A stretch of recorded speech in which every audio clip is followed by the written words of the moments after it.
Olá pessoal, essa é a quarta videoaula do tutorial de criação de formulário de cadastro. Nessa videoaula a gente vai mexer mais com SQL, então ela vai ser um pouco menor, mas vai ser instrutiva da mesma forma. Só antes de começar, vou mostrar aqui um erro aqui. Na videoaula anterior eu coloquei esse not nesse if, o que inutilizou esse nosso if do confirma senha. Esse not não é necessário, porque ele só tem que verificar se o confirma senha está vazio, caso o nova senha tenha alguma coisa digitada, certo? Só colocar isso aí e salvar, beleza. Agora vamos para o SQL. Vamos abrir aqui o SQL aqui no aprenda e faça, o nosso banco de dados que eu tinha criado na sessão de videoaula anterior.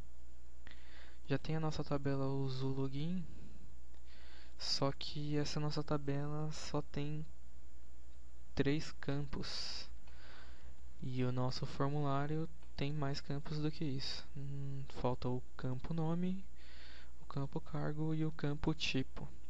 Vamos ter que adicionar esses campos à nossa tabela. Só que como esses campos também não vão poder ser nulos, a única forma de adicioná-los seria excluindo todos os registros da tabela ou excluindo a tabela e recriando ela.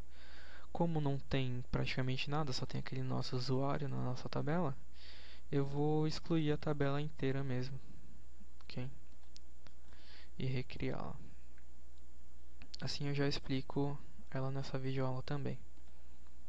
Crio uma nova tabela, coloco o nome da tabela aqui do lado, tb uso login, da mesma forma como eu tinha explicado, tb prefixo para a tabela, uso que significa que vai ser uma tabela de usuários, e login porque é responsável pelo login dos usuários.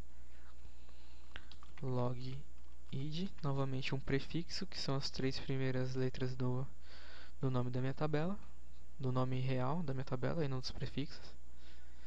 E id, que significa que é um campo identificador, do tipo int, não permitindo nulos, e é uma chave primária. Coloco ele como identificação da tabela, como identidade. Log nome, para pegar o nome da pessoa. Vai ser um varchar de 50 caracteres mesmo, tá? Só não permite nulos. Log usuário, que é o nosso login, no caso. Varchar de 16 caracteres, como era antes, também não permitindo nulos. Log senha, outro varchar também de 16 caracteres e também não permitindo nulos. Nosso log cargo, que vai ser um varchar de 50 caracteres mesmo, para ter um bom espaço para digitar o cargo da pessoa, mas que também não permite nulos. E por último, nosso log tipo, que é especial, vai ser do tipo int e vai ser uma chave externa da nossa tabela, porque ela vai ligar com uma outra tabela que vai ser a tabela responsável por carregar os tipos no nosso combo box, certo?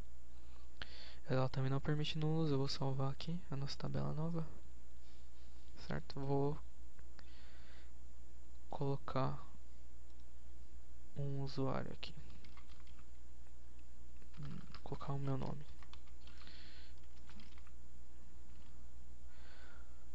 Login de usuário, John, senha, a mesma senha 1, 2, 3, 4. Cargo vou colocar analista. E o tipo vou colocar 1. Eu já explico o porquê de 1 no tipo. Criar uma nova tabela de tipos com o prefixo tb de tabela, uso de usuário, tipo,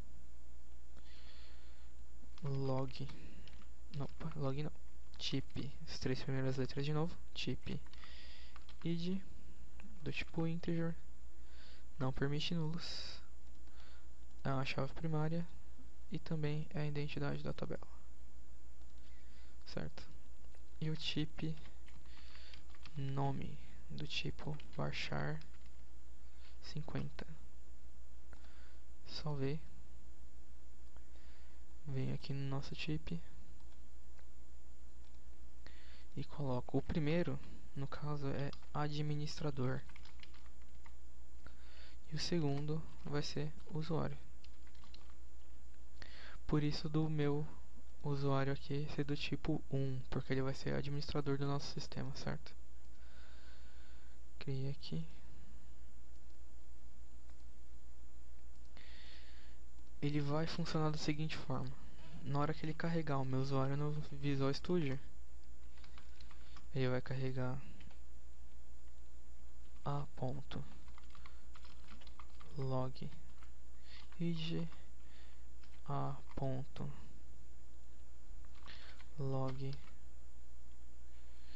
nome a.log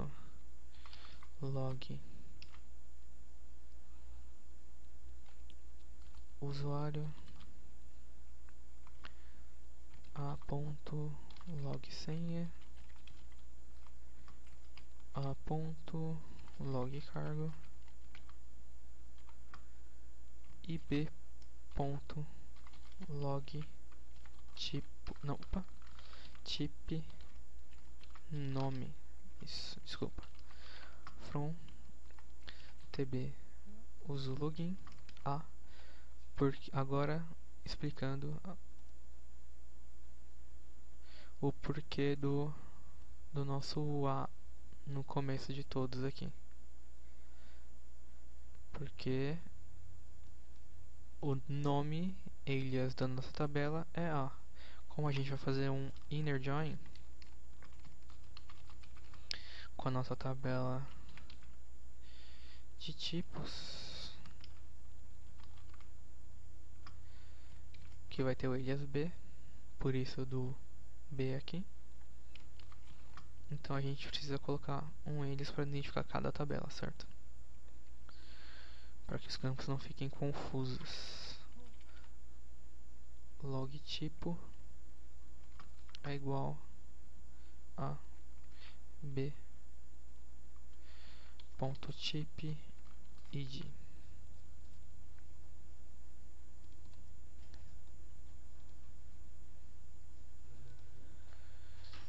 Dando um select aqui, dá pra ver que o que ele vai trazer é o meu id do usuário, o meu nome, o meu login, a minha senha, o meu cargo e o tipo do meu usuário, certo? Ele trouxe o nome e não o número. É isso que ele vai fazer no meu Visual Studio quando eu fizer o select lá para carregar o usuário. Ah, certo, eu esqueci de colocar aqui. A log usuário, ela tem que ser do tipo único, porque não pode ter um login igual para pessoas diferentes, certo? Então eu vou criar aqui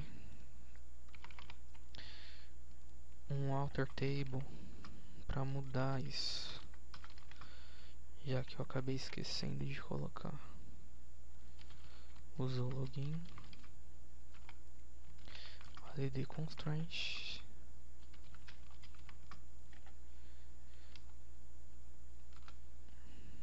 log usuário unique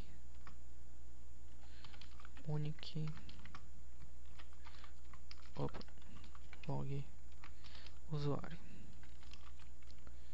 certo? Com isso eu impeço que o campo log usuário tenha nomes diferentes, tenha nomes iguais para pessoas diferentes.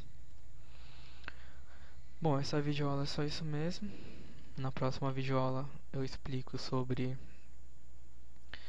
o carregamento de dados e talvez explique também o botão excluir, se ela não ficar muito longa. Então, até lá.